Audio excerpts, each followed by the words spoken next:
নমস্কার বন্ধুরা, আমি তনুশ্রী। আজ আমি তোমাদের সাথে শাক দিয়ে একটি নিরামিষ ডালডা রেসিপি শেয়ার করতে চলে এসেছি। এই শাকটি হচ্ছে মাছের নাম চিংড়ি শাক। তো এই শাকের ডালডাটা অসম্ভব টেস্ট হয়। বাজারে এখন অত্যাধিক পাওয়া যাচ্ছে, যেহেতু শীতকাল।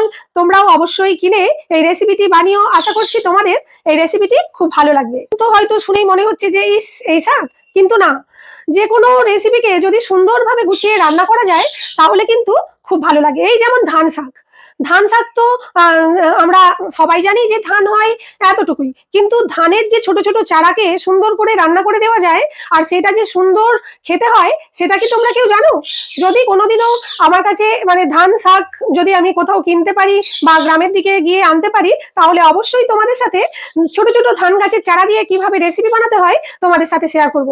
আর এই সিম্পল ধরনের রেসিপিগুলো আমি আমার ঠাকুমার কাছ থেকে শিখেছিলাম। তো চলো চটপট এই রান্নাটা শিখে নেওয়া যাক। আর স্কিপ করে করে ভিডিওটা দেখবে না, দেখলে কিন্তু এই রান্নাটা ঠিকঠাক ভাবে শিখতে পারবে না। তো এই চিংড়ি শাকের ডালনাটা বানিয়ে নেওয়ার জন্য আগে থেকেই একটা কড়া বসিয়ে দিয়েছি আর গ্যাসের ফ্লেমটা একদম হাই ফ্লেমে রেখে দিয়েছি। ঠিক এই পর্যায়ে দিয়ে দেবো পরিমাণ মতো সাদা তেল।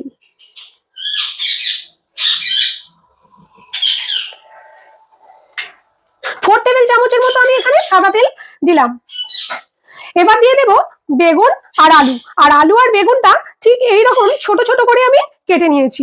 দেখো, ঠিক এইভাবে ছোট ছোট করে কেটেছি। এবারে এই দুটোই একই সাথে তুলে দিয়ে ভেজে নেব।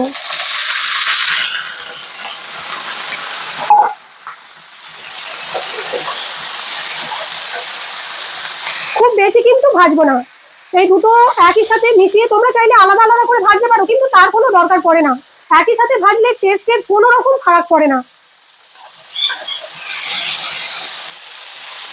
বেগুন এবং আলু ধোয়ার পর বেগুন আর আলুর গায়ে যে জলটা ছিল সেই জলটা শুকিয়ে নেওয়া অবধি এটাকে কষে নিয়েছি, এবং বেগুনের কালারটা কি রকম চেঞ্জ হয়ে গিয়েছে তোমরা একটু দেখো। ঠিক এই পর্যায়ে এবার এইখানে দিয়ে দেব স্বাদ অনুযায়ী লবণ। এর থেকে বেশি কিন্তু আর ভাজার কোনো রকম দরকার নেই।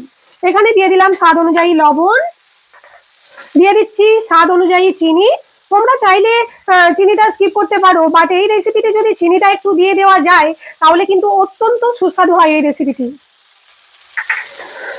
চিনি দেওয়ার পর এবার দিয়ে দিচ্ছি অল্প একটু হলুদ।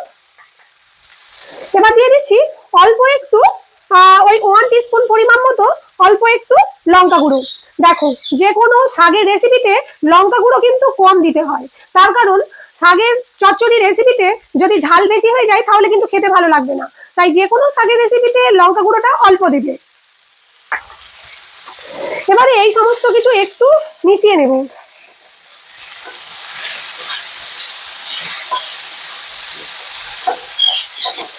লঙ্কা গুঁড়ো এবং হলুদ গুঁড়ো সমস্ত কিছুর সাথে খুব ভালোভাবে মিশিয়ে নিয়েছি। ঠিক এই পর্যায়ে এবার কেটে নেওয়া চিংড়ি শাকটা দিয়ে দেবো। আর এখানে আরো একটা কথা বলে রাখি, যেটা আগেই বলা আমার দরকার ছিল। তো শাকটা যদি পাকা হতো তাহলে এরকম ডাঁটাগুলো ফেলে দিতে, গোটা অবস্থায় শুধু ডগ থেকে পাতাগুলো ছুলে নিয়ে নেবে, নিয়ে ডাঁটাগুলো ফেলে দেবে বা চিংড়ি মাছ দিয়ে তোমার বেগুন দিয়ে চচ্চড়িও করে নিতে পারো, ওটা খেতে ভালো লাগবে। তো এইগুলো যেহেতু খুব নরম ছিল তাই এর ডাঁটাগুলো আমি নিয়ে নিয়েছি। তো এই পর্যায়ে এবার কেটে নেওয়া শাকটা তুলে দিচ্ছি।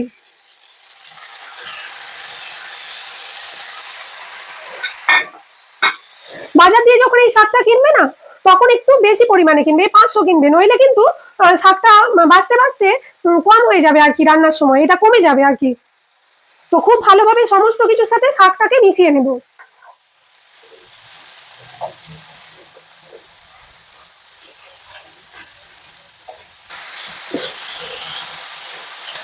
খুব ভালোভাবে সমস্ত কিছুর সাথে শাকটাকে মিশিয়ে নিয়েছি। আর দেখো শাকটা কত কমে এসেছে, আর দেখো শাক থেকে জলও বেরিয়ে গিয়েছে।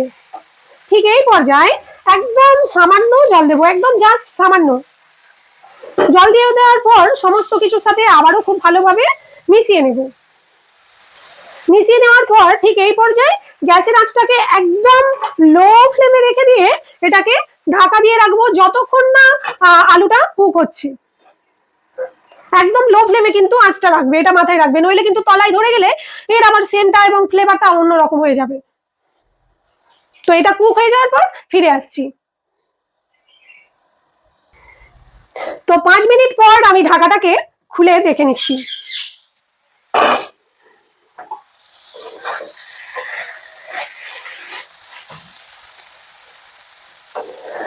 কুক হয়ে গিয়েছে এবং এতে জলও নেই। আর এর থেকে বেশি আর শুকনো করবো না, কারণ আলুতে এর যে গায়ের রসটা আছে সেটা আলুতে অলরেডি ঠান্ডা হয়ে যাওয়ার পর টেনে নেবে। ঠিক এই পর্যায়ে দিয়ে দেব গরম মশলা আর দিয়ে দেব ঘি। যেহেতু নিরামিষ রান্না সেহেতু একটু বেশি পরিমাণে ঘিটা দিলাম। এবার সমস্ত কিছুর সাথে মিশিয়ে নেব।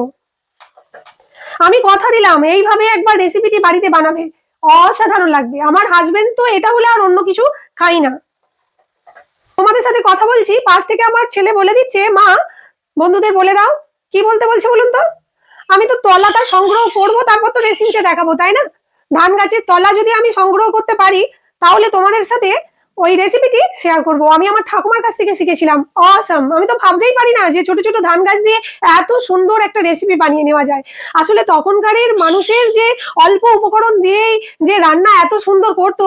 তোমরা যদি আমাকে আমার ভিডিওতে সাপোর্ট করো, আমি তো ভাবছি যে ভালো ভালো রেসিপি না করলে বোধহয় তোমরা দেখবে না, সেই জন্য আমি ভরসা পাচ্ছি না এই সমস্ত কিছু রেসিপিগুলো ছাড়তে। নইলে কিন্তু আমি আগেকার যে সমস্ত ঘরোয়া রান্না মানে হতো ওগুলো আমি শেয়ার করতে পারি তোমরা সাপোর্ট করলে। খুব ভালোভাবে সমস্ত কিছুকে মিশিয়ে নিয়েছি।